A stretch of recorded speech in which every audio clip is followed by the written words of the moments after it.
Imagine a universe on the brink of collapse, resources dwindling, populations exploding, entire civilizations facing extinction. Now imagine having the power to solve it all with a single snap. Would you do it? Could mass extinction ever be justified if it meant saving everything else? This is the question at the heart of Thanos' mission. And today, we're diving deep into the mind of the Mad Titan to ask, was Thanos actually right? Before we jump in, let's be clear, we're not here to excuse genocide. That's not the point. Instead, we're analyzing one of the most complex villains ever created, a character who forces us to confront uncomfortable questions about survival, resources, and the price of salvation. Though you have to admit, his finger-snapping solution does take turning people off and on again to a whole new level. It all started on Titan, Thanos' homeworld. Once a thriving civilization, now just a cosmic wasteland of broken dreams and really uncomfortable-looking debris. When Thanos proposed his solution to save Titan, randomly eliminating half the population to preserve resources, they called him a madman. They rejected his plan, and wouldn't you know it, they all died.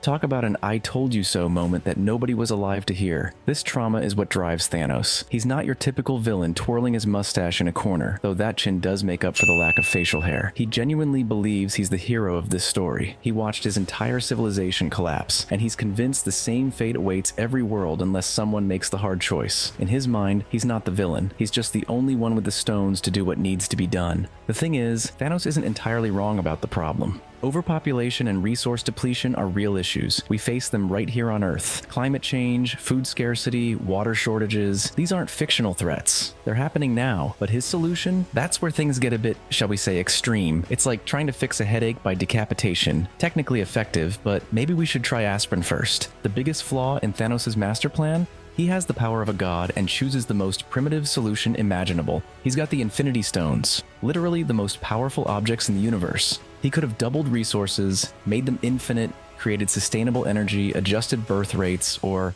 I don't know, maybe started a really effective recycling program. But no, our purple philosopher goes straight for the cosmic equivalent of, have you tried turning off half the universe and turning it back on again? But here's where it gets really interesting. Even if we accept his premise that population reduction is necessary, which is a bit like accepting that your cat is qualified to do your taxes, technically possible but highly questionable, his plan still falls apart faster than Peter Parker in the snap. Population growth doesn't work the way he thinks it does. Having the universe's population would only set it back a few decades at most. Without addressing the underlying systems and behaviors, we'd end up right back where we started.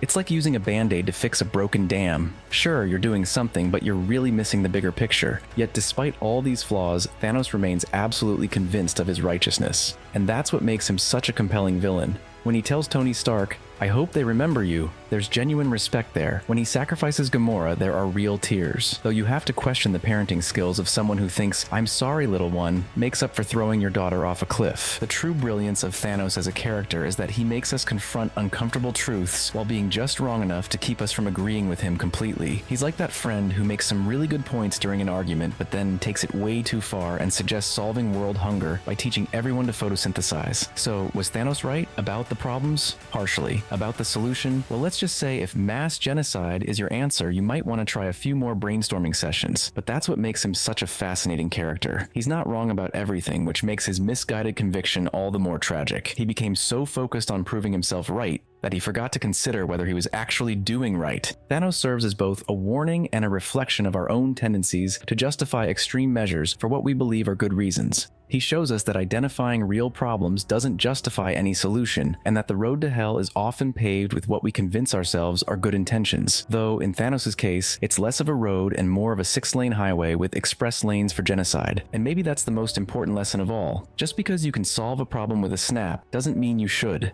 Sometimes the hardest choices require more than just strength. They require wisdom, compassion, and maybe a little less enthusiasm for finger snapping. Thanos is the ultimate example of someone who identified a real problem but jumped straight to the most extreme solution possible. He's like that person who decides to fix their messy room by burning down the whole house.